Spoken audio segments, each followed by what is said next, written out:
Alright, welcome to SouFLoTV again, everybody. It's your host with the most. Today we come to talk about this man. Remember the girl that was wrapped up in the tarpaulin and the youth that tried to roll the body over the bridge and people caught him, so he run off and left the body. When people went, opened it up and looked, it was his ex-girlfriend's body. He had murdered her and was trying to dispose of her body into the gully when he was caught doing it. Keep that in mind, right? Fast forward, just a couple of months later, fast forward. This story, straight out of the Star, says right here, man accused of killing ex-girlfriend gets bail. I am speechless. I am speechless. So, you mean to tell me, sir, and you know some I got throw Vibes Cartel name in there. So you mean to tell me, sir, somebody like Vibes Cartel now, and Sean Storm, and Kahir them, you mean to tell me, sir, with no body, no direct physical evidence, no concrete evidence, only circumstantial evidence, them man they get life. Them man they couldn't even get bail awaiting trial. They were incarcerated and held throughout until trial and then found guilty at trial. A man like this, that witnesses actually saw him trying to dispose of the body and he had to run, gets bail.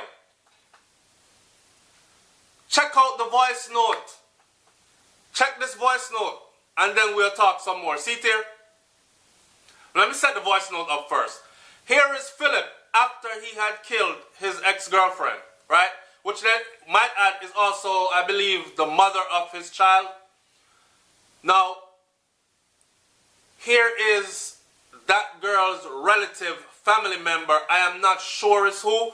I don't know if it's her mom or her aunt.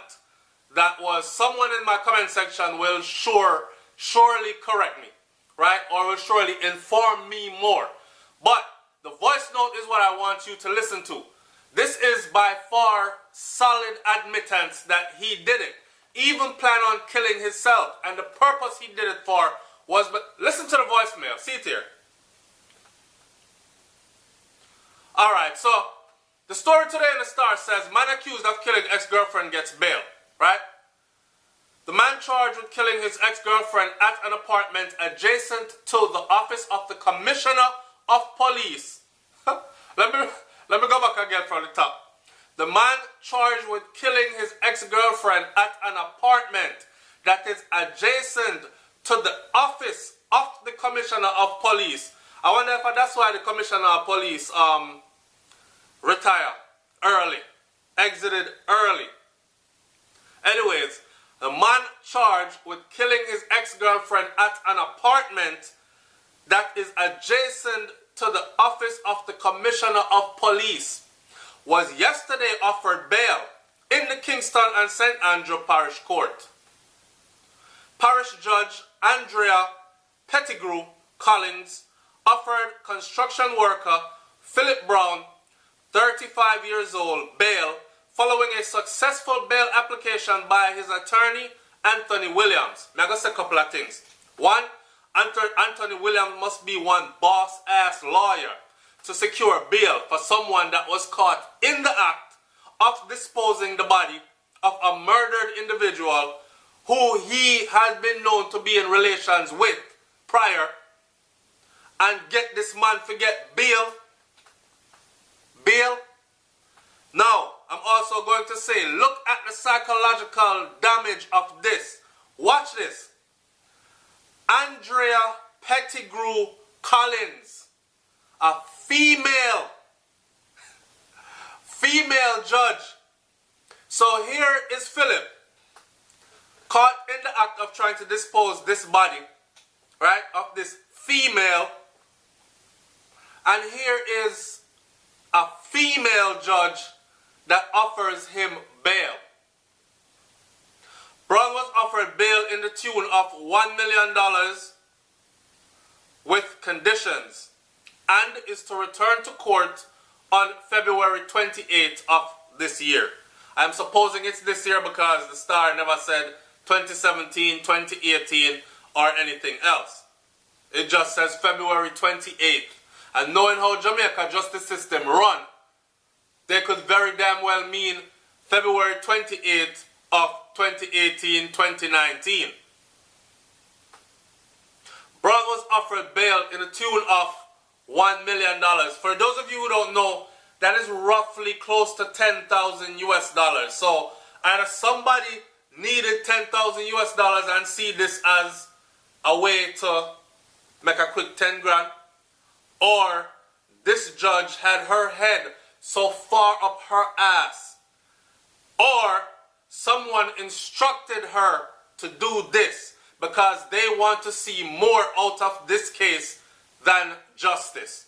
Now, as part of his bail, or Philip's lawyer, attorney Anthony Williams, is very well connected, if you don't know what I mean. As part of the bail, Brown is to surrender his travel documents with a stop order in place. Means that him can't travel go nowhere. He is to report to the Halfway Tree police station every single day, and he is to abide by a curfew. So, as long as him show up and report to the Halfway Tree police station every day, and as long as he is indoors by a certain time, him good.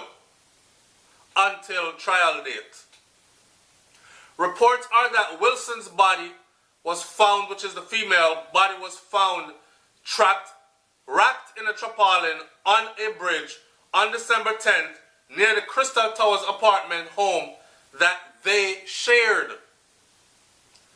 It appears that she had been beaten to death. Brown was arrested the following morning after he surrendered to the Halfway Tree police in the company of his relatives.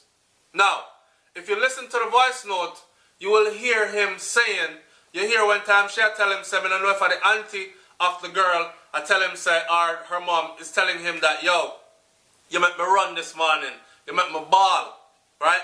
She was telling him, and she asked him, she tried to get it out of him, so where are you now, Philip? Him say, you're not gonna know. She said, me not gonna know. You me know you're not gonna know. Him say, me not gonna tell you which part me there.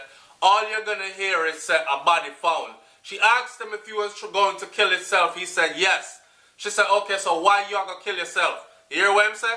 Him say, he gonna kill himself because him can't live in a him can't live like this, which is on the run, not sleeping in a comfortable bed at night, and eating him 3 square meals a day and all these things. Go out, go party and socialize when he feels like it. He's no longer able to live a normal life and probably have to go sleep in a bush upon some relative property or something down in the country somewhere or something. Go to some remote part of Jamaica, mosquito go bite him up at night time and them something there. He can't afford to live like that. And him not go to prison or him not go to jail is exactly what he said. So him done make up his mind, say, if you notice throughout that entire voicemail, she asked him, she said, you know, so she not gonna come back to you? Him said she ain't gonna come back. She never gonna come back. So apparently she decided, so she did done with him at one point. He give it some time to see if she gonna come back to him, make up with him. Him decide, say, yo, she not gonna come back to me, she gonna left me for good. So him kill her. A person like this gets bail. In closing, this is what I'm going to say because this is on the heel of the video that we posted on SouFLoTV yesterday, that Jamaica is in a state of emergency when it comes to the females, when it comes to the girls and the women. Because they are, and you know, so by this morning, somebody sent 3 more pictures and come give me one of them. And I said before, I'm not showing any of these on SouFLoTV. They're gruesome. One shows a garbage bag, a black garbage bag open. I'm sure you guys have seen it other places. Black garbage bag open. The body is precisely cut up from head to toe. Chop up in our parts. Next one, the girl have about 7 stabs on the left side of her chest. Right? She lay down, one pants foot still there on and one off. and upper body undressed.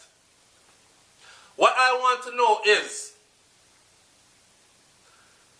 when the Jamaica justice system allow people like, say, Philip, who wrap up his girlfriend body, which is in baby mother, I am pretty sure, wrap up her body in a tarpaulin and I try dump her now.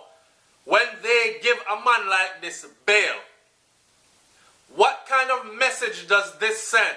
What kind of message does this send to the people who, like the woman them where get beat right now by man and want to go tell? What kind of message this send to them? Isn't this telling them, say, yo, you better shut your mouth because the most are going to come out of it? See that? Them catch Philip and dash the body over there and them give him bail. And you know, so my family are going to make sure some come out. So, what kind of message is this sending? What kind of message is this sending to the men who have made up their mind that they are doing this no matter what? Them are going to draw a girl picnic and rape them and kill them. They're going to be beating up them wife until one day them beat her up, or them girlfriend beat her up until she dead, if so be the case. This doesn't strike any fear in their heart. Like I said yesterday on the previous video that was uploaded, there needs to be a system put in place, and Jamaica's justice system is very much a part of the problem. The Jamaica's justice system is, yes, blame government. They are very much a part of the problem because there are no deterrents in place to make sure that these people think twice before they do things like these. The average Jamaican citizen is not going out there thinking, yo, I'm going to beat up a girl I know, I see if she dead, she dead. The average Jamaican citizen is is law-abiding. The average Jamaican citizen is an intellectual individual, or at least someone with some sense and some self-control, right? That's not going to beat somebody to death or draw away one girl or rape her. But there are many out there apparently that are doing these things. And deterrents have to be set in place because nothing escalate from 1 to 100 in a one day. You know. There are signs there, there are build-ups there, and it go from 1 to 2 to 3 to 4 till it hit the roof. At some point, the Jamaica's justice system will have to step in place and put some measures in place to make sure that this does not continue. I cannot believe that this youth here get bail. Somebody said to do this show here upon this, and I had to go dig up the information until me see it surface in the Star. Then me say yes, credible information, because I'm not in court. I'm not in Jamaica in court going through the process. I don't know. I'm not in touch with the family members or anything, so I don't know. I am regurgitating basically what is here and putting my own 1-2 cents to this in a discussion format so others can come and give for them 2 cents on this. Do you think that this brother deserves bail? Do you think that by this judge giving him bail, that she, as a part of the justice system in Jamaica, is contributing to what is currently going on in Jamaica right now as far as women and female youngins are going? Do you think that this is sending a solid message saying that the repercussions are not so serious, so you know me I say, more than likely you can beat the case or get off? Sad situation, man. It's SouFLoTV, y'all. Like, comment, share, and subscribe. I'm going to try to find something better and more upbeat. But at the same time, I want you to pay attention to this. One more thing before I get out of here. I'm about to do some music reviews and talk some gossip about entertainment industry in Jamaica. Who are war with who for song just released, who hot and who not. And I want you to compare and contrast these videos. The one I did previously was saying that even Jesus Christ can save Jamaica right now. But when you compare and contrast the views on those videos compared to the views on when I do this whole entertainment thing, wagwan and a dancehall thing, and I want you to tell me if you know, sister, even the people them are to be blamed, because look at where our focus lies. It's SouFLoTV. Like, comment, share, subscribe. I'm up out of here, man. Peace.